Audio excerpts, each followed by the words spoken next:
কোভিডের সময় কিছু কারণে তখন হচ্ছে হামের রোগীর অনেক সময় টিকা নেওয়া বন্ধ ছিল এবং কিছু সমস্যার কারণে আমরা কোভিড পরবর্তী সময়ে ওয়ার্ল্ডের বিভিন্ন দেশে আমেরিকা, ইউরোপের মতো বর্তমানে বাংলাদেশেও হামের একটা প্রাদুর্ভাব লক্ষ্য করা যাচ্ছে।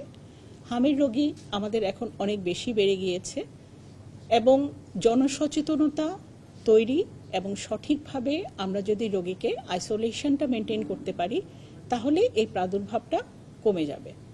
আতঙ্কিত না হয়ে আমাদের এই ব্যাপারে আইসোলেশন এবং রোগীর সঠিক চিকিৎসার ব্যাপারে বেশি সচেতন হতে হবে।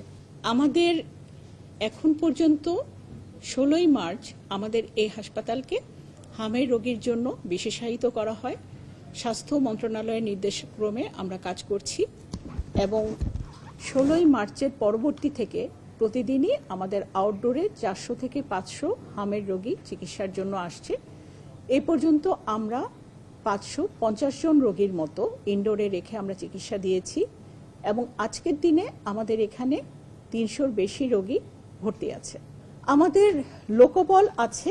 আমরা সব সময় তো লোকবল স্বাভাবিক সময়ে যেভাবে চিকিৎসা প্রদান করে থাকে, সময়ের সাথে সাথে দেখা দেয় নিত্য নতুন প্রয়োজন। রেডি থাকতে হয় প্রতি মুহূর্ত। তাই এলো ইনোভার, যেন আপনি লাইফে থাকেন রেডি প্রতিদিন। Innova, designed for now.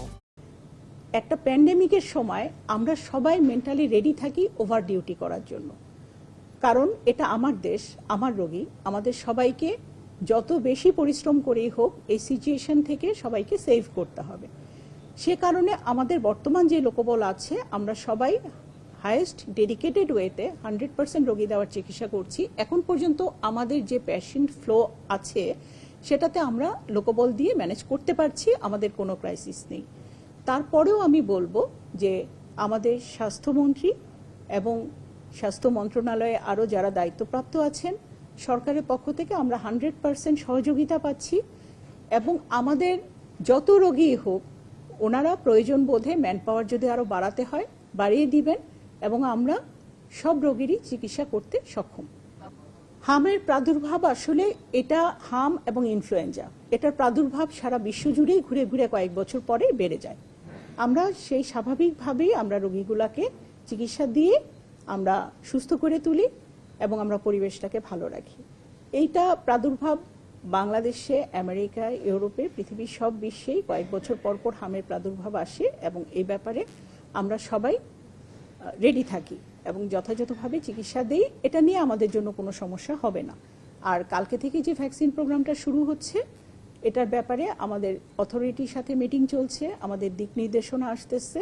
আমরা জনগণকে বলবো যে আপনারা সবাই স্বতঃস্ফূর্তভাবে জনসচেতনতা তৈরি করে আপনারা যদি ভ্যাকসিনগুলো আপনার বাচ্চাদেরকে দেওয়ান এবং এই ব্যাপারে আপনারা আমাদেরকে সাহায্য করেন, ইনশাল্লাহ এই হামের প্রকোপ খুব তাড়াতাড়ি কমে আসবে। প্যানিক হওয়া দরকার নাই, দরকার হচ্ছে শুধুমাত্র সঠিকভাবে সরকারি সব কাজে অংশগ্রহণ করা এবং সঠিক চিকিৎসাটা পেয়ে আপনার বাচ্চাকে সুস্থ রাখা।